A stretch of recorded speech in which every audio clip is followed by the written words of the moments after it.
Is that a voice of God, or was there a person on stage? I'm going to say it's a voice of God. How are we doing? Excellent. Ah, humans, far out. How hard is it to come from outside? I got to hang out with some people at the pool for a very hot second. I missed the memo on the short thing, God damn it. But what's also amazing is I just need a nap now, I think. That much vitamin D in one moment, it's a little heavy for me. All right, we've got half an hour to get some shit done. Can we get it done? Yeah. Right, let's do this. Love this quote. There are absolutely no passengers on Spaceship Earth. We are all crew. This shit is hard. As Jordan said in his intro, this stuff's hard, man. Why? If you just entered the industry, welcome to the end. Shit used to be way easier about 20 years ago when I was a young creative. Now we're talking about things that are really quite challenging. And we're going to get into it. But firstly, thank you very much for having us. I don't come alone. There's a bunch of us from Verizon Media Group stuck in here making us all look like we blend in, as opposed to stick out like dog's balls. And what's amazing for me is that we have an opportunity to partner with you, which is what we're doing, and we love the experience. But enough of that. Let's get into it. We're at the cusp of the fourth industrial revolution. Can anybody tell me what the first was? I beg your pardon. Is that Mike back there? You bullshitting me, dude? Okay, somebody next to me. Check this out. Steam. Then what was second? You guys didn't think, you're like, can you just present, Shing, you don't fucking ask any questions. Dude, we've been hanging out on the beach, we don't know what we're up to, we just want to get to the, Bob Hope house, wherever we're going to next. Check this out. Electricity, the thing we're burning right now. Third, the thing burning a hole in your pocket right now. And the cusp of the fourth industrial revolution is powered by something that's invisible, that's been coming for 20 years. And that is intelligence. So these little tiny things in the ethos is here to understand where we're headed. Because at the end of the day, we don't really understand where that's going to go. It's probably going to be powered by 5G, no doubt. But what it is something that combines all of these things. So over the last 2 days, and I saw your agenda, wow, have you guys been fire hosed. But what I love about this, these are the sort of things that people harass me about. So I won't take questions. Let's just hang out at the bar for a bit. These are the sort of things that people harass me about. And these are the sort of things that you guys have all been talking about in the last 2 days, no doubt. AR, MR, VR, schemas, usability, vulnerability, privacy, security. I don't give a shit about any of this stuff, man, because I just care about fun. That's why I got into the industry. And 20 years ago, let me give you my story real quick. I moved to New York City. I moved to New York City and I bought that TV. For some of you who are too young, you can Yahoo search that shit. It's called a Sony Trinitron. I took it, I kicked it into the hallway, free TV. So I went completely digital. Why? Because I wanted to understand that those 99 channels of television was horseshit. Because I'm from a country where there was 4 channels of television. And so I decided all digital. No radio, no newspaper, no. So you guys who grew up digital native, I made that conscious decision, you little shit. And here's what's amazing for me. I did it because I trusted who I could connect with. When, where, what, why, and how. The problem is, about 4 years ago, data pointer 1, it all turned into anxiety for me. When I fire up my phone in the morning, guys, I experience 2 things, misery and sports. And I don't dig either of those, man. So if I'm feeling anxious, maybe you're feeling anxious. You're feeling anxious, then your brand is potentially feeling anxious. And if you're feeling anxious, the way that we think about the world is anxious because we're lacking trust. How many times has this word been used in the last 2 days? 1,000. Thank you, human. What's amazing for me is that you don't trust me, I don't trust you, we don't trust religion, I don't trust the government, I don't trust religion, I don't trust media, I don't trust my outlets, I don't trust anything anymore. Brands don't trust their agencies, but how good's that trust for? But here's what's amazing. The most abused word in our industry, bar none, is this thing. How many times has this been used in the last 2 days? 1,001, probably. But disruption is the key to where we're at. But it's not using technology to disrupt, it's disrupting the business model. And that's the new, isn't it? And this is very quickly followed on by this. This has also probably been used this last couple of days. And then, of course, transformation. Welcome to 2019. This is the buzzword of the year. But here's what's amazing. We got into this gig, guys, because we thought it was really simple. Get people to brands and brands to people, right? Wrong. Every brand on planet Earth today, I believe, that's going to be successful has to have a 360-degree radius of humans. You can't just stick in your lane. You stick in your lane, you are not going to survive. You have to have a radius view and understand that we're in the needs game. Because at the end of the day, if you're going to target humans, according to Harvard, this is the school of thinking. This is psychographic targeting. Every single person on planet Earth is categorized into those wonderful segments or quadrants, depending on who you talk to. But I'm more of a hippie dude, right? I'm a Maslow's school of hierarchy. Needs in the wild. The only thing missing from this slide, clearly, is high-speed internet. Go Verizon. But here's what's amazing for me. Technology is changing our behavior, isn't it? Yes. Yes, it is. But what it's not changing is our needs. We still have needs as humans, yeah. You little scumbags. And what I do find amazing is that understanding the human need is half the job of fulfilling it, period, full stop. So let's talk about that. We want to talk about connecting to people. I'm sure that has been an undertone of this thread over the last 2 days. How are we connecting to humans? Sometimes we think about this is the human you're trying to connect with. Kind of seems odd, right? Yeah, that would be David No Friends. But what I do find amazing is that people quickly want to talk about technology. Great, let's talk about IoT, or as I call it, IOE, the Internet of Everything, or the Internet of Anything. According to Cisco, it's $1 trillion market by 2025. There's going to be 1 billion devices connected. Like this. This is humanized technology. This is called the Guardian. This is a teddy bear that your kid can hold. It reads its biometric and tell you how sick it is before you rush it to hospital. Amazing. Or this. Apparently, we've been brushing our teeth wrong. This is a toothbrush that will brush every teeth all in minutes. So it gives you back time. Amazing. You've got this thing. This is the most aggressive sizzle reel on planet Earth for connected Tupperware. So I actually buy bags of spinach to watch them rot in my refrigerator. So this enables me to put all my food into this, and it will ping me when I should be using the optimized use-by dates. Isn't that amazing? Connected Tupperware, but I promise you it's a pretty aggressive sizzle reel. Little tiny buttons like this, guys, give me faith about where we're headed. This is called Flick. You can press this button, you can program it to do multiple things. Close your garage doors, dim your lights, favorite playlist. All the things today that you have to do very quickly on your phone because you're running on 4% battery. So these are the sorts of things that are going to come at you, and these are the things that are enabling us to have humanized technology. This is a ring that you can change its color based on fashion coordination, like this young lady's lipstick color, or this example, purple lips, purple ring, amazing. Because at the end of the day, some of the things we're looking for is better connections that feel like they're invisible. This is an RFID temporary tattoo. What you can do on your body, you'd normally need a screen and a computer to do, but it can last 2 weeks and you can do it without having to do that. And this is where I think the future of packaging is going. Packaging today is tiny. It's a $250 million market. It's estimated to be $25 billion in the next 10 years. It means that the ink technology on the printed goods are going to be a lot smarter, so the device doesn't have to be so smart. And that's going to be pretty amazing. In the summertime, you guys can buy this. It turns out that having cameras facing you on your devices actually hasn't worked out so well for Google Glass or Snap. So this is an example from Bose. They've actually got speakers built into the arms of these sunglasses, which will give you augmented awareness, meaning as I'm walking down the street, I can turn right because I'm being told that there's a heavily discounted pair of Levi jeans. The only problem I have, guys, is that I already have voices in my head. I do not know if I have room for Bose. But we'll give it a go. And then, of course, sound. Who would have thought we're doing a beautiful update on where things are going, and we're going to be talking about bloody speaker technology? Who in the room either has Alexa or has a Google Home or an Apple speaker? Wow. It's a lot of people. Here's the thing that's different. Feedback loop. You now have the ability as a brand to have a direct feedback loop. Now we're talking about interaction. It's not passive anymore. And part of that feedback loop for me is going to be genre-based, by the way. So if a 5-year-old girl speaks to an Alexa, it's the same today if it's a 70-year-old man. But where it will head is a genre. A 5-year-old girl may have a Disney character speak to her back, so she has a different type of empathy, a different type of relationship. But the bulk of us do stuff on those speakers that you can typically do on your phone. We're not really developing a lot of services on them, but I think that is an Achilles heel, and I do believe that's a massive opportunity for brands moving forward. So is brand sound.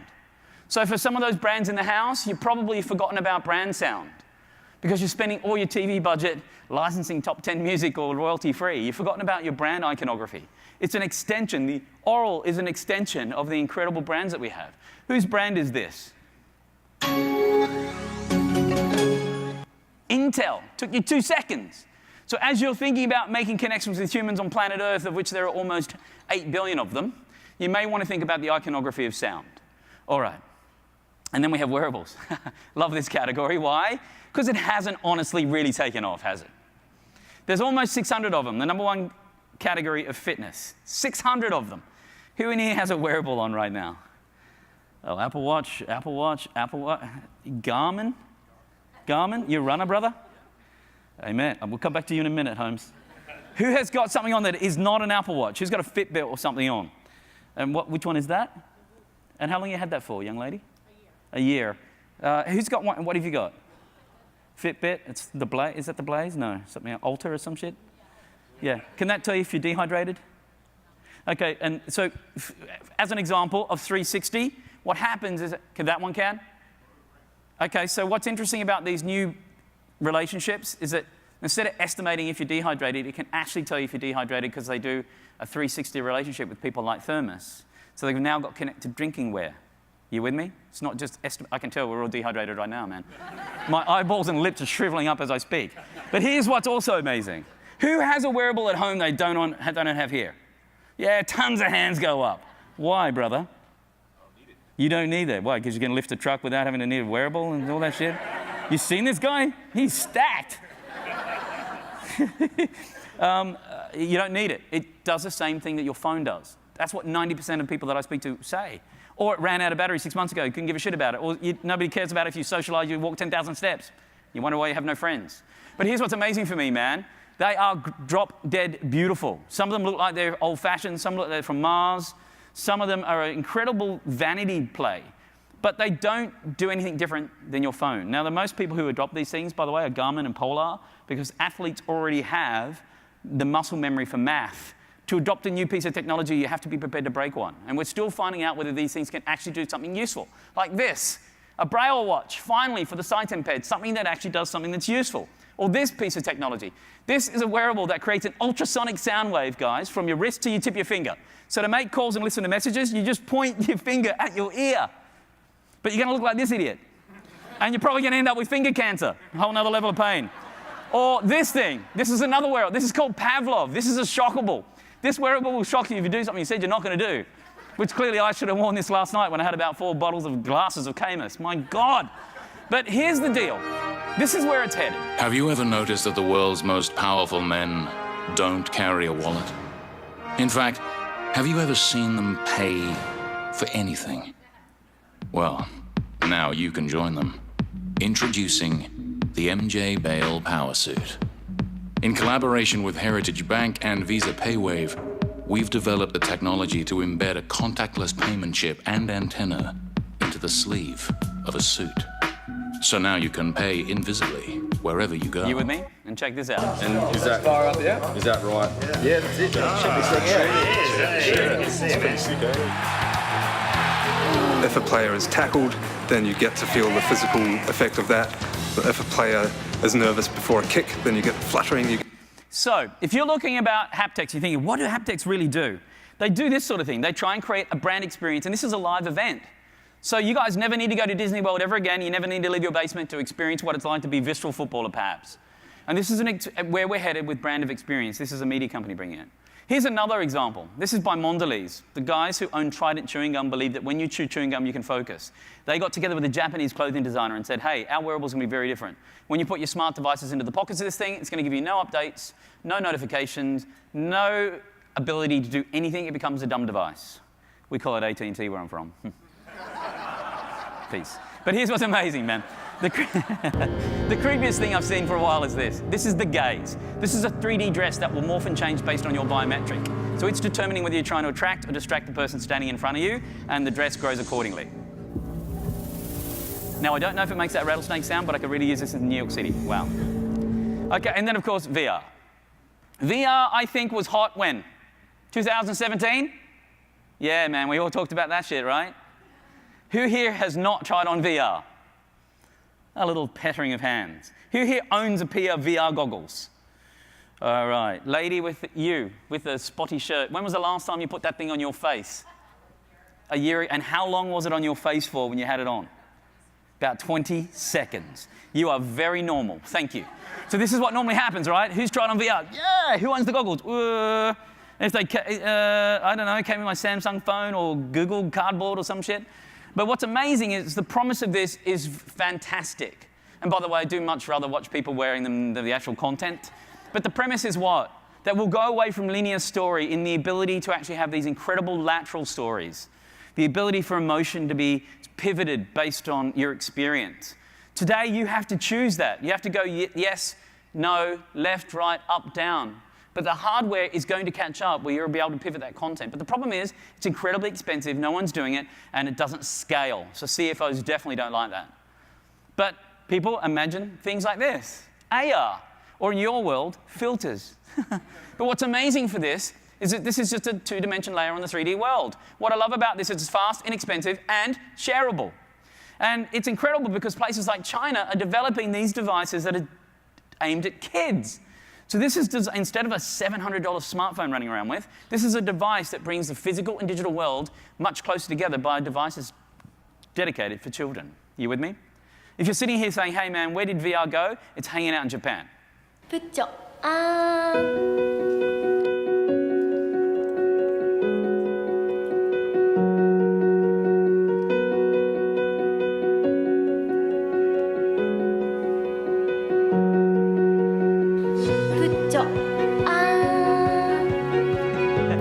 Every fantasy realized, brothers and sisters, the G-rated version. Awesome.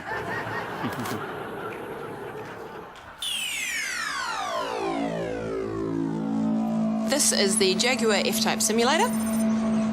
It's just sitting on a 6-axis hydraulic platform here. Roll you around, lift up, down. How rough are we getting there? Once you're wearing this helmet, that's really going to simulate exactly what it's going to be like on the track. Very cool. Make sure you brace yourself. Good luck. Okay, Glenn, I'm about to start the ride. Welcome to Jaguar Virtual Simulator. A full sensory experience combined with so keep hold of the grab handles. Are you ready to experience the power of Jaguar F-Type?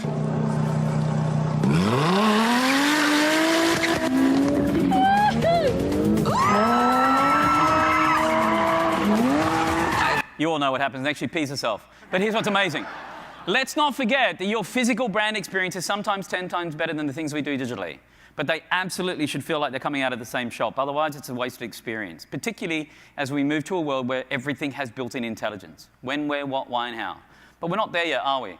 We're at a place that says, so what? I grew up in the world of 4 Ps. Who's a marketing degree in here and learnt the 4 Ps? Who still uses this shit, man? That is invented in 1948. I think it's completely rubbish. I think it's been updated, though. Platforms, partnerships, pedigrees, and performance. It's more about our business vernacular than it really is about those 4 Ps. Why? Because, look, man, as a young creative, these are the places I used to have to worry about doing design. And now I have to worry about it in these experiences. And this is just some of the touch points for humans on planet Earth. Every brand I speak to, bar none, say this. I want to target every single person on planet Earth, Shingy, and a deep, intimate relationship at the same time. How are you going to do that when the robots come to take your job? They're not here to take your job, don't worry. They're here to tell you what to do, not how to do it. That's the role of the human. But I would argue with all of that noise, you've got to focus on the signals, man. Those signals are the things that create great creative, that ties people emotionally. Why? Because you are in the business of emotion. We create sight, sound, and motion to create emotion, because 75% of purchase decisions today are made emotionally. We sell to the heart, we justify to the head. Now, times were simple when I grew up in Australia. That's me. I'm of the generation that when you bought your first car at 17, that's when I had freedom, independence, and self-expression. Now, though, kids are born connected, aren't they? 37% of children under the age of 2 can operate the swipe device better than the parent. But when you give them analog, they think that shit's broken, don't they? You sit back and watch this crap for half an hour, man. Kids. You know what I'm saying? Kids. Crazy. But this is the deal. It's no longer about consumers consuming content. Those days are dead and buried. You now have to worry about the creator, the critic, and the curator of experiences, /gen. Half of you that are this, that believe you're all this, an artist, a DJ, a blogger, a designer, an influencer, an affluencer, and if you're lucky, they'll take your brand with. And now you're competing against them because personal expression is a new form of entertainment. Look at this, second tallest building in Hong Kong.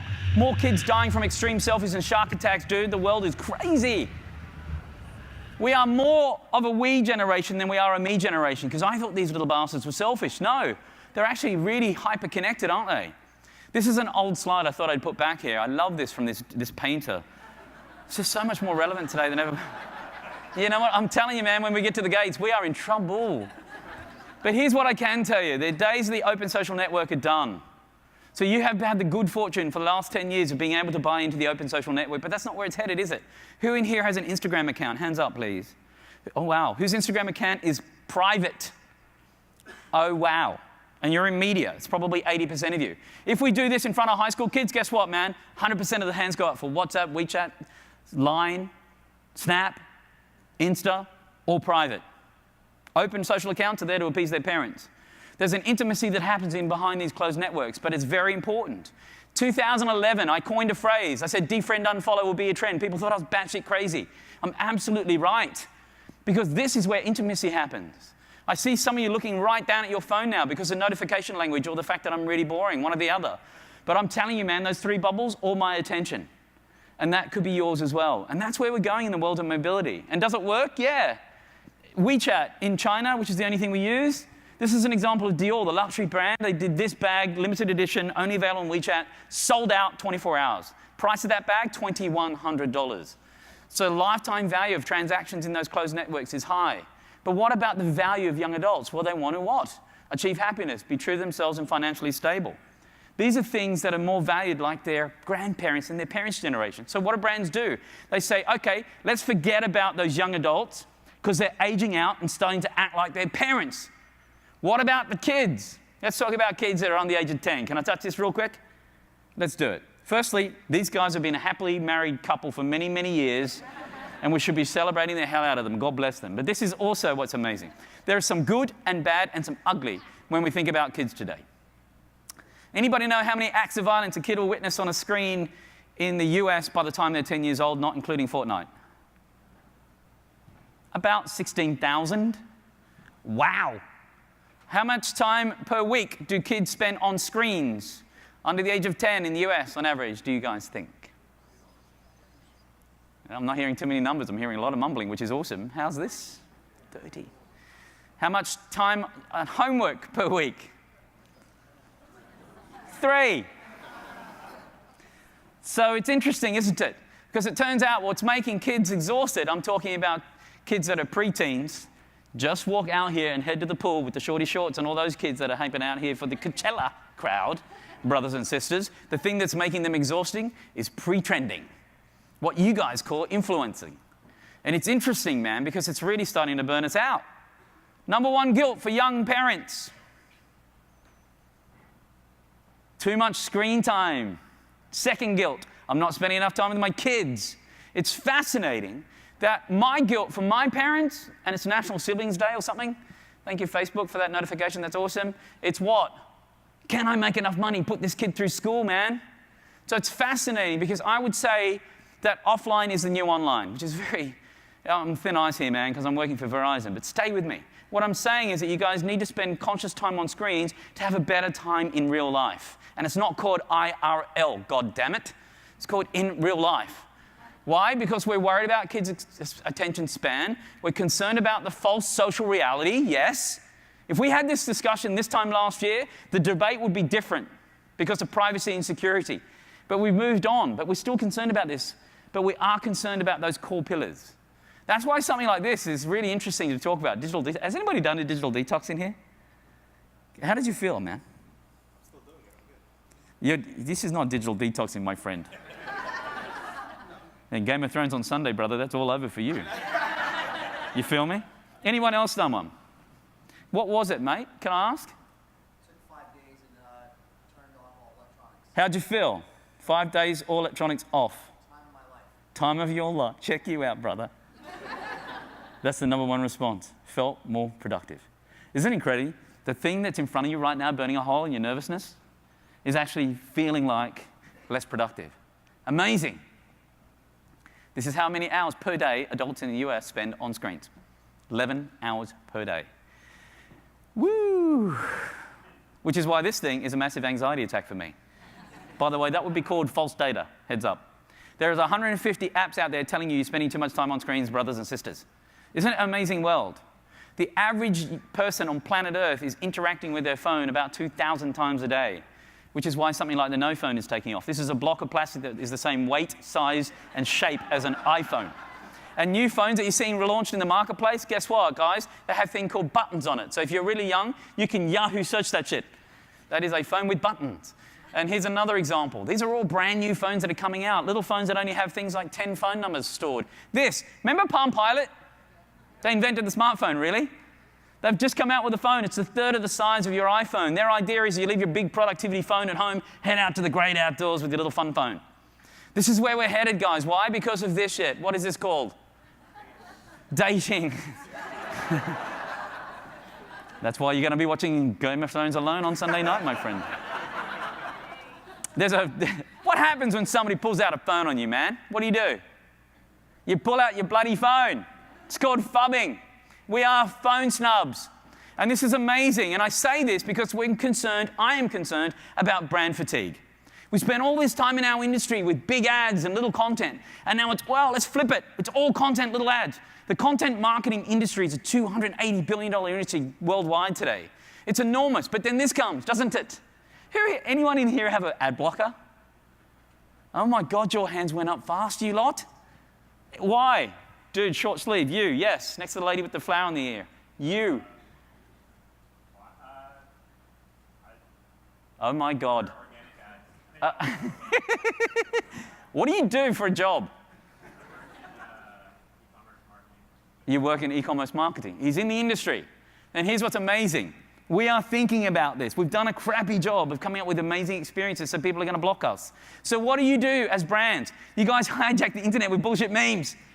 We've forgotten about the high road. We've forgotten about the DNA of our brands and to hold people's attention. Why? Because the world's overwhelming. You're hit with 1,900 media messages per day, then it's underwhelming because you can't find what you're looking for. One of the largest contributors to stress today is media overload. Right? So here's a heads up. The shit you're producing on behalf of the brand you represent to engage people is stressing us out and killing us. Just kidding. We need to worry about attention. And that's why point of view is incredibly important for a brand. And let's talk about a couple of those in the real world. The All Blacks in New Zealand, very strong football team. When you pull at their jersey, when you tackle them, it reveals a pride flag. Isn't that amazing? Or look, it took McDonald's 5 years to agree to do this, but they're so iconic they don't need to show their logo to be able to do print. Or Lacoste, they replaced the crocodile with a limited edition range of T-shirts of endangered species, limited to the rest available, like 1,200 for some, 20 for others. This whole series sold out in 24 hours. You can only buy those T-shirts on the black market, which apparently is where you buy those animals because we suck. IKEA did this. This is an amazing piece of print innovation that if you think you're pregnant, you pee on this, and if you are, it reveals a highly discounted price for that crib. Crazy. All this, Coca-Cola in Vietnam. They don't want the bottles ending up in the landfill, which ends up in our food stream. They changed the bottle tops to be useful. Pencil sharpener, bubble blower, a water pistol. Carlsberg looked at the ingredients of their beer and said, we can make a great shampoo, conditioner, and face tonic, limited edition range of cosmetics sold out. Amazing. In rugby, wounds heal, cuts mend, bruises disappear. But teeth, well, teeth, they are lost forever. Salda Beer, main sponsor of the Rugby Union, presents Beer Tooth Implant, an idea to reward players who give everything they've got for their team, including their teeth. We decided to give rugby players back the teeth they had lost in battle. But we weren't just going to give them a simple tooth back. We developed a unique dental implant, a specially designed tooth to open beer. I'm going to save you from the surgery. How about the UK? KFC, Change Logistics Company, had a very bad week. You have a choice when you have big PR, right? You either put the duvet over your head and wait for a week or so and come up for air, or you embrace it, and that's what they did. And that has infused fun into this category. Look at the release, this photography of hot and spicy chicken. Amazing. Amazing.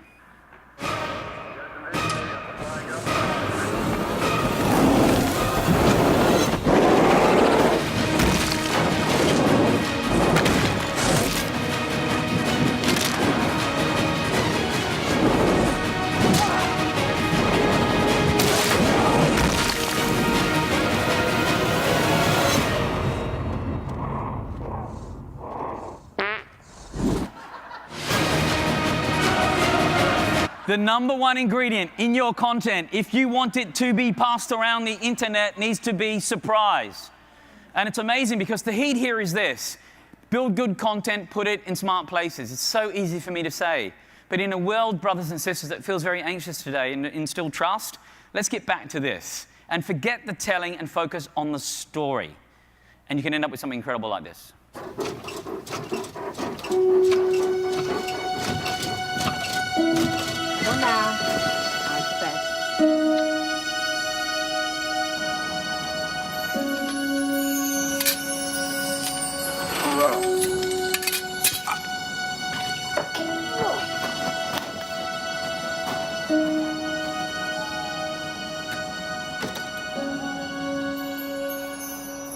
I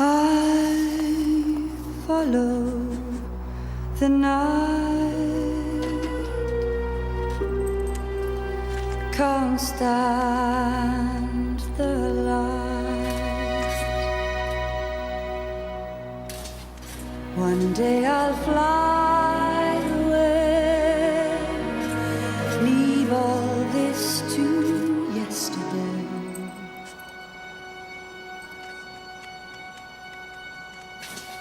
What more can your love do for me?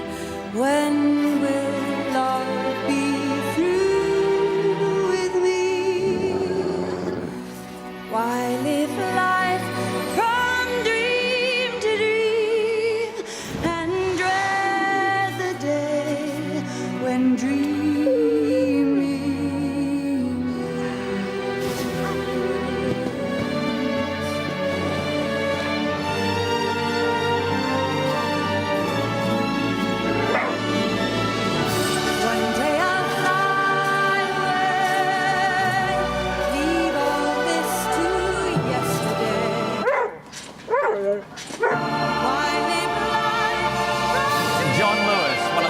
retailers in the UK. This is their Christmas story, and they're doing it by not showcasing any product. They're selling to the heart to justify to the head. But if you also believe in the power of the internet, something crazy like this can turn up.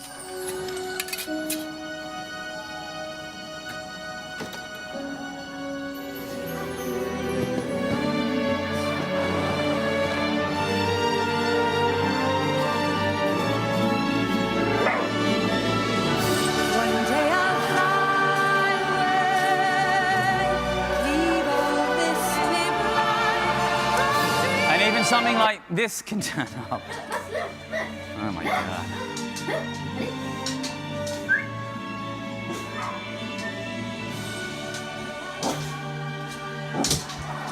So guys, it doesn't matter whether you do a 4-minute emotional experience by Adam and Eve, or you allow yourself to get spoofed by Joe, or UGC content turns up. We're in a world where mind share equals market share. And the beautiful reason why it's so wonderful to spend time with you to close this out this afternoon is this all-time favorite quote from Katharine Hepburn. If you obey all the rules, you miss all the goddamn fun. And isn't that why we became creatives? Thanks very much indeed, guys. Take care. God bless.